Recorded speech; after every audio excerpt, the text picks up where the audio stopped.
failed to pay your fine, failed to report, failed to complete the DUI victim panel, failed to complete alcohol and drug counseling and treatment. Positive UAs, you had consumed cocaine, you violated your probation once, you violated your probation again. You have been on probation 2.5 years, and you really haven't done a thing. I am going to revoke your probation and order you to serve. Serve, indeed. He's technically on probation, not parole, but they are basically the same thing. He's been doing virtually nothing while on probation except for catching new charges and slacking off, effectively giving his PO and the court the finger for nearly 3 years. His attorney did a damn fine job arguing on his behalf, and he even gets commended for it. Now, the observant among you should be able to pick out the exact moment in the hearing that Judge Webster makes up her mind. The real question is, how big an anvil did Judge Webster drop on this guy? Let's roll, nerds. We are still set on this motion to dismiss and the state's response, or were the parties able to work anything out since our last date? Yes, Your Honor. And I since our last hearing, I reviewed that the pleading that the court said was present, and I think that's probably dispositive of our motion.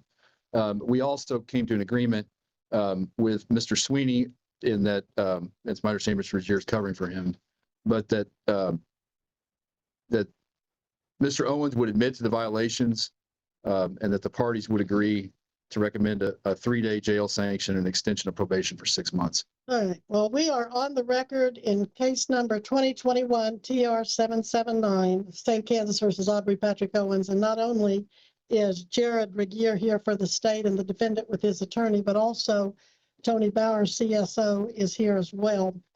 And so, Mr. O'Hara, you are officially withdrawing your motion that we were. Yes, Your Honor. The court and I think counsel had, at the previous hearing directed us to a prior pleading that was filed or journal entry that was filed that I think is dispositive of the motion, so we withdraw it. All right. Well, at this point, the motion is withdrawn, and that means we're back to Mr. Bauer's motion to revoke probation. And I understand from what you gentlemen have said that the parties have reached an agreement to recommend the defendant's probation be revoked with a 3-day jail sentence as a sanction, and then an extension of probation for 6 months. Mr. O'Hara, that's what you've stated, is that correct? Yes. Mr. Regier, that's your understanding of the agreement with Mr. Sweeney? And that is the state's understanding, Your Honor. All right. Well, Mr. Owens, do you stipulate that you did indeed violate your probation as alleged? Yes. Do you understand that even though the attorneys have entered into certain agreements for recommendations, they are making recommendations only, that those are not binding on the court? Yes, Your Honor. As I understand from reading the request for revocation, at the time it was filed, November 15th of 2024, your then probation officer, Lori McManus, was alleging that you failed to pay your fines as directed, failed to pay indigent attorney fees as directed, last payment being July 13th, 2023, with the last amount of payment being $460, leaving a balance of $458. Also, that you failed to report for your probation July 19th of 24 at 10 a.m., which was supposed to be a telephone report, and that you failed to complete the DUI victim panel, and you failed to complete alcohol and drug counseling and treatment evaluation as ordered. Are those the conditions that you're stipulating to? Yes. And apparently you had some positive UAs at clear direction, and that you signed an admission that you had consumed cocaine, and then you'd missed a number of groups at clear direction. Is that all correct? Yes. Okay. And then you were charged with DWS and DUI second by the city of Derby. Did you get that resolved? As far as I know, yes, Your Honor. And how did that come out? I was to do probation and pay fines. And are you doing probation in that? Yes. On January 8th of 2024, you served a 48-hour jail sanction for a positive UA you had on January 4th and new charges that you received on November 24th of 23.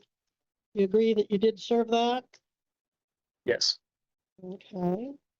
At the time Ms. McManus filed this motion, she was recommending a 30-day jail sanction for violating probation and be put back on probation for 1 year. Now, Mr. Bauer, have you taken over his case? Yes, Your Honor, I've taken this case over. Were you a party to the negotiations in this matter? I was not contacted on those. Have you seen the defendant since the last court hearing? Has he been coming in, or what's going on with his probation? I have not seen him at all. I just took this case over earlier this month. According to our notes and stuff in our system, the last time he reported was in June 21st was his last report date. He was supposed to report in July and he missed. That's when this warrant was requested. So he hadn't been there since July of 24? There's nothing indicating he's made any reports since July of 2024. All right. Well, at this time, I do find the defendant has knowingly and voluntarily and with advice of counsel entered a waiver of hearing and stipulated to violating probation. Accordingly, I do find the defendant in violation of his probation. Now, is there anything else anyone wants to say on the issue of disposition? Yes, Your Honor. We, to, I guess, give some updates with what he's been doing. Mr. Owens has been doing. It's my understanding that I've got a copy of it, but he has made payments and has now paid everything off fine-wise that he owed in the case. He's got the DUI victim panel class now paid for, and he's scheduled to attend that on August the 2nd. He had a drug and alcohol evaluation, and he had completed that through a clear direction previously. He was trying to obtain that for court. We do not have a copy of the actual evaluation itself. I thought probation had that, according to my client. But I mean, he's willing, if necessary, to complete a new evaluation. He tried to contact them to get another one, or get the copy, and he hadn't heard anything back yet. So he's willing to do that as well.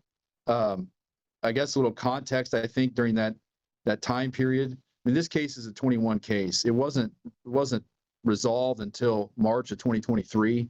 And I think in speaking to my client, the reasoning for that is I think he had previously with Mr. Gehring had been fighting the case, and they had challenged the case through other motions. And additionally, in 2022, Mr. Owens was involved in a bad car accident. And I believe that's what led to the case getting delayed out and getting postponed, is because of injuries he sustained from that accident. He also recently in the fall of 2024, during the time that a lot of these violations occurred, he lost his mother. And I think it kind of overwhelmed him and basically lost track of what he was doing. It's not an excuse. We're not trying to say that's, that somehow is gets an excuse for what he was doing. We're not suggesting that. We're just giving the court some further information. He has always appeared in court, and he's been in court anytime we've asked him to and done. I understand he hasn't reported, but he is ready to complete everything he needs to complete. He's working towards that. He's got the victim panel coming up very quickly. I think he can complete whatever other recommendations he needs to follow through the drug and alcohol evaluation. He can complete that as well relatively timely. And that's part of what I think Mr. Sweeney and I had discussed when we were talking about trying to resolve it, is just the state wanted him just to get this stuff done. I'm sure obviously that's what the court has wanted as well, but I think if he had just a little bit more time, I think he's ready to move forward and move on. He had thought initially because he attended the WHIP, is my understanding, Witch Hunt Intervention Program. He had thought he had completed the victim panel through that, but I guess he had not. He has an 8-year-old daughter who he currently has a custody arrangement with the mother, where I guess he gets every other weekend and Wednesdays. And he's, I think, supposed to have custody of her this weekend. So we're just asking the court to give him another opportunity. I think it looks like he's had, I know that in the file that he'd had that other admittance where he waived his right to a hearing and agreed to, I guess, the sanction with the probation officer. So other than that, it doesn't appear there was any other court-ordered sanctions in the file. And so we would just ask to give him another opportunity, and he can complete this, Your Honor. Mr. Regier, anything you want to say? Not at this time, Your Honor. Let's kind of do a little quick timeline here. He had one count of DUI in this case. And that dates back to 4/4 of 21. That was the date that it was committed. It was quite a while to get him to disposition. Yeah, drug and alcohol evaluation done over a year ago. There we go. March 27 of 23. March 27 of 23 is when he entered a plea of no contest and was found guilty. He was ordered to do his DUI victim panel and to complete level 1 treatment and 12 months of reporting probation and 5 days in jail to be served as you said, the Wichita intervention. And then he had his first probation violation. All right, so he has had, it looks like from March 27 of 23 to July 23rd of 25 to complete his DUI victim impact panel, and he has not. He has had since March 27 of 23 to complete the level 1 treatment. Now, I want to be clear whether he has done that or not, because when I look at the request to revoke filed by Ms. McManus, November 15th of 24, it says he had been discharged from Clear Direction for unsuccessful treatment on January 18th of 24. Looks like maybe that was even his second attempt at that. So has he gone in a third time and completed treatment? Mr. Bauer, do you have the answer to that? Your Honor, the last thing we have in our file from any treatment facility was the discharge summary sent by a Clear Direction showing that he was discharged in January of 2022. That's the last thing we've gotten on him for treatment. The report from Ms. McManus says the defendant entered treatment at a Clear Direction on November 8th of 2023, missed several sessions, and then re-entered treatment, suggesting he was starting his second treatment December 19th of 23. But by January 4th of 2024, the defendant was submitting to a UA at Clear Direction, which was positive for cocaine, and the defendant signed an admission form stating he had consumed cocaine. The defendant missed groups at a Clear Direction on December 26 of 23, January 9 of 24, January 16 of 24, January 18th of 24, and a Clear Direction discharged the defendant from treatment unsuccessfully on January 18th of 24. So, Mr. O'Hara, did he complete treatment after that? Did he go in a third time and complete it successfully? No, I don't believe so, Your Honor, no. All right, so he still has not treated or completed treatment that was ordered on March 27 of 23. And then, in fact, he's picked up a new DUI while he's been on probation, November 24th of 23 through Derby. He did serve. Your Honor, I don't know that he had a DUI for that. I don't have that record, but that's. Well, it says DUWS and DUI. Let me see. The only violations I have, Your Honor, are the 4 that are on the warrant to show cause. Right, and I understand where you're coming from there. It's not, it's referenced there because he hadn't been convicted yet. I don't even show that. All I show is the violations. He failed to report to the court services officer as directed, failed to complete a drug and alcohol evaluation, follow recommendations, failed to attend a DUI victim panel, and then failed to pay 1/12 of the total cost by the last business day of each month. Well, I'm reading from the request for revocation of probation filed November 15th of 24 by Lori McManus. I'm reading down there in the other comments. She has that checked with the double X's, and that's where I'm finding this additional information. Your Honor, I don't have that document. You don't have the copy of the request for revocation that started all of this revocation? Okay, you just have the warrant. You don't have the request? Okay. I don't know what he was originally charged with on that Derby case, but the document from the courts shows that he pled to a reckless driving and a driving while suspended in that Derby case. Okay, so he did not plead to DUI. And he has how much time left on his sentence, Mr. Bauer, if you know? 120 hours, Your Honor. Okay. He's done that. In between that, I don't know for sure what his total time is. And I did not get an email out to the jail. I did not think about that in this case. As I just took it over this month, I wasn't thinking about that. I didn't get an email to the jail to see what kind of credit he had. Well, instead of initial 5 days, he did two days in whip, and then I believe he did a 2-day sanction. And I don't know that he's done much more than that. Well, it does say in the docket notes that he was to serve the 48 hours in Wichita intervention, followed by, as you said, 120 hours of house arrest / with work release. And Mr. Regier, what do you show as his original period of his original sentence, underlying sentence? Your Honor, based off of the state's review of the journal entry of misdemeanor conviction and sentencing filed with the court on March 30th of 2023, it does appear to refer to a 12-month underlying jail period. The journal entry further appears to state, quote, defendant ordered to serve 5 days. Court allows the WIP program followed immediately by house arrest for a remainder of 120 hours. So basically 5 days credit. And you also show that he did a 2-day sanction later on for violation. Your Honor, there does appear to be a waiver of right to probation violation hearing. It looks like that was filed with the court in January of last year. And that same document does appear to refer to a 2-day sanction. All right, well, I will proceed to disposition. Mr. Owens, you were, as I said, found guilty of driving under the influence. Second conviction, April 4th, 2021. You were given probation for a 12-month sentence with a 12-month probation. Your probation included the DUI victim panel, the completion successfully of level 1 treatment, not to violate any laws, not to use alcohol and drugs. You violated your probation once and were ordered to serve 2-day sanctions. You violated your probation again. I don't take DUIs lightly, and from what I have seen, you have been on probation with this court since March 27, 2023, about 2.5 years. And you really haven't done a thing you were told to do back there in March of 23. You haven't reported. All of a sudden you came up with money to pay, but I always find that suspicious how at the last minute they come up with the money. Who did they get that from, or how did they get it? If they couldn't get it in 2.5 years. At this time, I am going to revoke your probation. I remand you to the custody of the Butler County Sheriff and order you to serve the balance of the 12-month sentence with credit for the time served, which I believe is 7 days, but we will check the jail records and confirm that, because Mr. Owens, I don't see any point in continuing you on probation when you have had 2.5 years of probation and have done nothing.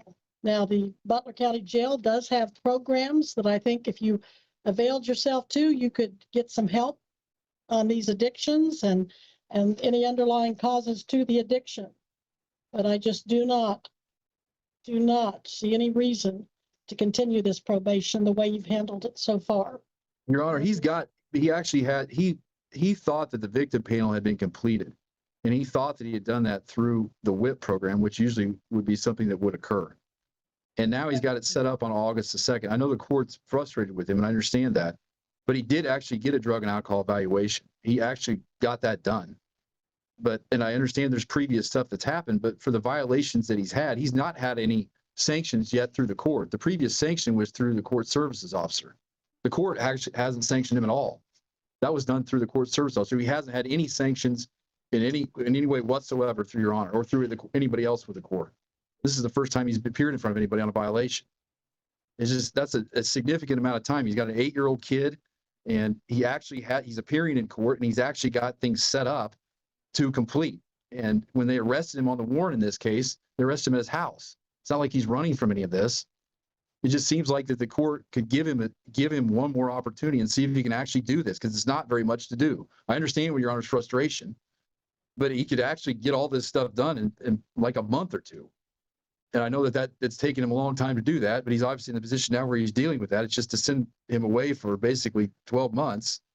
I mean, for what he has here it's a lot of time for him and for anybody. Well, the parties felt that a year was appropriate 2.5 years ago, and the court ordered a year. And now I'm being told it's not appropriate, and he hasn't done. He's had 2.5 years to complete this probation, and he hasn't. And Mr. Bauer, how much time lapsed between the time this motion went out and the time that he was actually picked up on it? Your Honor, it looks like he was arrested December 2nd of 2024, and the warrant was issued in November. I don't remember the exact date. But was it the same year? I thought it was a different time frame. Okay, well, maybe they got him picked up quicker than I thought they did. The warrant was signed, Your Honor, by McManus on November 13th. Okay, of thank you. 2024. So it's less than a month later, and he's picked up at his Okay. house. He wasn't running. He's not running from any of this. But December 2024, he still hasn't reported, right, Mr. Bauer? You still hadn't reported Since June of 2024, he has not reported. since June of 2024. And even knowing that he's got this warrant hanging over him, he hasn't reported. Mr. O'Hara, do you know of any law that says I have to give him more sanctions before I outright revoke him? Well, Your Honor, I think that the intermediate sanctions, I mean, from what I can tell that they say, it appears that the court can continue or modify probation or assignment to community correctional service program, or suspension of sentence or non-prison sanction, and impose confinement in county jail not to exceed 60 days. Then he can impose an intermediate sanction, which I think the sanction he was given is different than, because it's a sanction through the probation officer, not through the court. And I think that's different. Now, are you I reading guess in to your reference to? question, yeah, I'm looking at the statute. I think the court has the authority. I think the court should go through the intermediate sanctions first, but it would appear the court has the authority to do as they wish. According to the request for revocation of probation that is part of the court official file, the defendant failed to report on July 19th of 2024 as instructed by CSO. CSO mailed a violation notice to an address in Rose Hill, apparently the defendant's, and that was on January 29th of 24. In the letter, CSO requested the defendant make contact with CSO by August 16th of 2024, which he failed to do. CSO attempted to reach the defendant via telephone on August 2nd, 24, August 29, 24, 10/24/24, and November 8th of 2024. And then the CSO received a phone message from the defendant on November 13th of 24 at 4:37 p.m.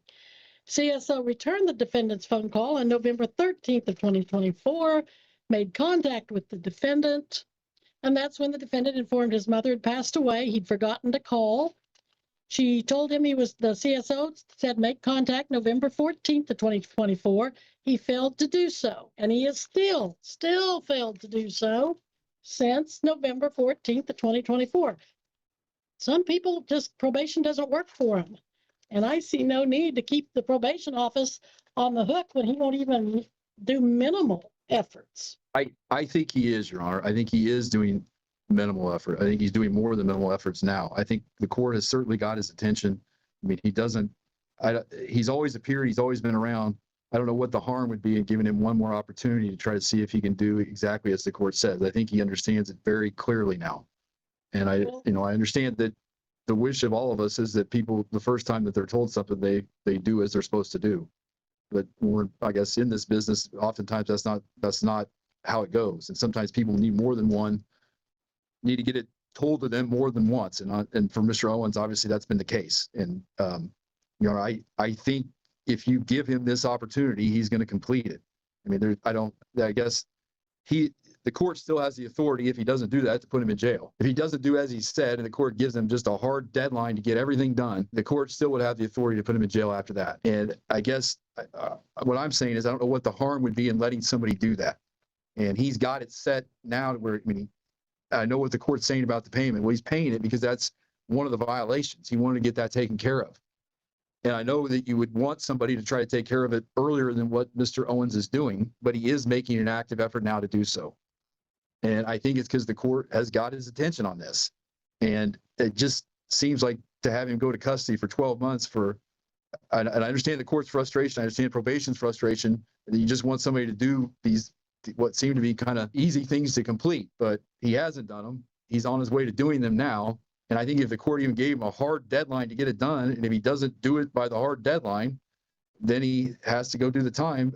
I just think he would be able to do that. I think he's on his way now. He's got an 8-year-old kid, and to send him away for a year, not be able to see his 8-year-old kid, not help pay support for the 8-year-old kid, and for what this is, I understand it is a DUI and those are serious cases, but it's still a misdemeanor. And at one point, everybody thought probation was appropriate in the case. Even at one point, probation thought 30-day sanction was appropriate.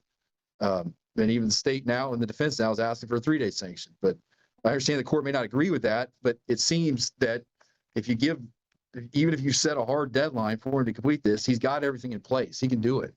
He's there. And we don't know what the harm would be in doing so. It's not like if the court did give him that opportunity and he didn't do as he said he's going to do, then the court could still come back at a later point and put him back in custody. He's not running. He's here. and he's always been here. What the harm could be, he has an 8-year-old child.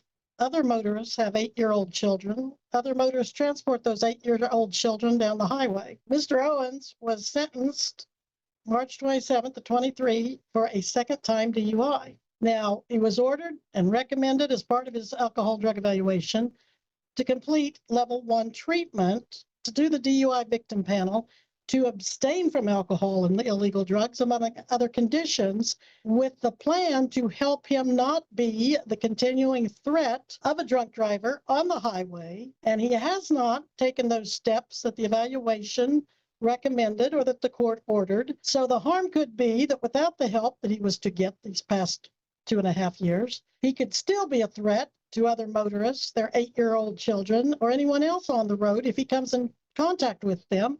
And he's still using. He hasn't reported, so they could do UAs or breath tests. And if he's trying, where has he been since this warrant was issued? Where has he been since it was issued and his probation officer was trying so hard to get him to come in back in November? He still hasn't been in. He's kind of like, in this court's opinion, the kid whose parent keeps saying, last time, last time, last time.